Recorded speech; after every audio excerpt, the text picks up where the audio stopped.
लंबे इंतजार के बाद अयोध्या में आज यानी 22 जनवरी 2024 को भगवान राम की मूर्ति का प्राण प्रतिष्ठा का कार्यक्रम शुरू हो चुका है। अयोध्या में रामलला की मूर्ति के प्राण प्रतिष्ठा की सभी तैयारियां पहले से ही पूरी हो चुकी थी। आज शुभ मुहूर्त में विधि विधान के साथ मंदिर के गर्भगृह में रामलला विराजमान होंगे। इसके बाद सभी भक्त भगवान राम के दर्शन कर सकेंगे। बता दें कि अयोध्या में प्राण प्रतिष्ठा का अनुष्ठान 16 जनवरी 2024 से ही शुरू हो गया था।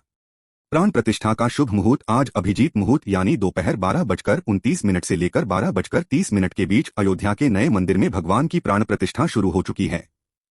इस दौरान सबसे पहले भगवान राम को जगाया गया, फिर विशेष मंत्रों का उच्चारण करके भगवान राम को स्नान कराया गया और उनका पूरे विधि विधान से श्रृंगार किया गया। इस तरह से 84 सेकेंड का यह समय प्राण प्रतिष्ठा के लिए काफी खास है।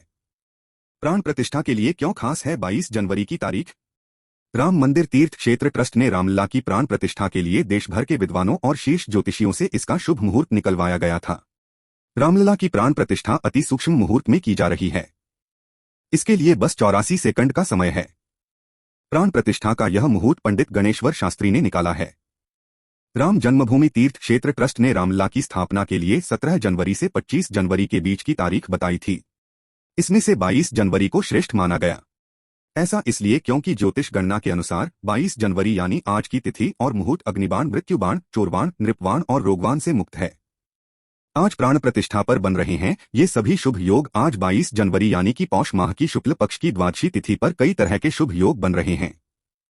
आज के इस शुभ दिन पर सर्वार्थ सिद्धि योग, रवि योग, अमृत सिद्धि योग, अमृत योग और इंद्र योग, मृगशिरा नक्षत्र, मेष लग्न एवं वृश्चिक नवांश का संयोग है।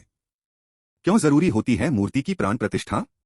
हिंदू धर्म के मुताबिक किसी भी मंदिर में देवी देवता की मूर्ति स्थापित करने से पहले उस मूर्ति की विधि विधान से प्राण प्रतिष्ठा करना बेहद जरूरी होता है। प्राण प्रतिष्ठा का मतलब है कि मूर्ति में प्राणों की स्थापना करना या जीवन शक्ति को स्थापित करके किसी भी मूर्ति को देवता के रूप में बदलना। प्राण प्रतिष्ठा के दौरान मंत्रों का उच्चारण और विधि विधान से पूजा करके मूर्ति में प्राण स्थापित किए जाते हैं। किसी भी मूर्ति की प्राण प्रतिष्ठा करते समय कई चरणों से होकर गुजरना पड़ता है। इन सभी चरणों को अधिवास कहा जाता है। हिंदू धर्म के पुराणों और ग्रंथों में प्राण प्रतिष्ठा का वर्णन किया गया है। हिंदू धार्मिक ग्रंथों के मुताबिक बिना प्राण प्रतिष्ठा के किसी भी प्रतिमा की पूजा नहीं की जा सकती है। प्राण प्रतिष्ठा से पहले तक प्रतिमा निर्जीव रहती है और प्राण प्रतिष्ठा के बाद ही उसमें जीवन आता है और वह पूजनीय योग्य बन जाती है। क्या है प्राण प्रतिष्ठा की पूरी प्रक्रिया? प्राण प्रतिष्ठा के दौरान कई चरण होते हैं जिसे अधिवास कहा जाता है। अधिवास वह प्रक्रिया है जिसमें मूर्ति को विभिन्न चीजों में डुबोया जाता है। इस प्रक्रिया के तहत मूर्ति को पहले पानी में रखा जाता है, फिर मूर्ति को अनाज में रखा जाता है, इसके बाद मूर्ति को फलों में रखा जाता है और फिर इसे औषधि, केसर और फिर घी में रखा जाता है। इस प्रक्रिया के बाद मूर्ति को विधि विधान के साथ स्नान कराया जाता है। इस दौरान अलग अलग सामग्रियों से मूर्ति को स्नान और अभिषेक किया जाता है। स्नान के बाद कई तरह के मंत्रों का उच्चारण करके भगवान को जगाया जाता है। इसके बाद प्राण प्रतिष्ठा की पूजन क्रिया शुरू की जाती है। पूजा के वक्त मूर्ति का मुख पूर्व दिशा में रखा जाता है और इसके बाद सभी देवी देवताओं का आह्वान करके उन्हें इस शुभ कार्य में शामिल होने के लिए आमंत्रित किया जाता है। इस दौरान मंत्रों का उच्चारण किया जाता है। इसके बाद पूजन की सभी क्रियाएं की जाती हैं।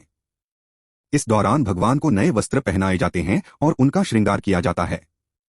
प्राण प्रतिष्ठा के बाद मूर्ति को आईना दिखाया जाता है। माना जाता है कि भगवान के आंखों में इतना तेज होता है कि उसका तेज सिर्फ भगवान खुद ही सहन कर सकते हैं। अंत में आरती अर्चना कर लोगों में प्रसाद वितरित किया जाता है।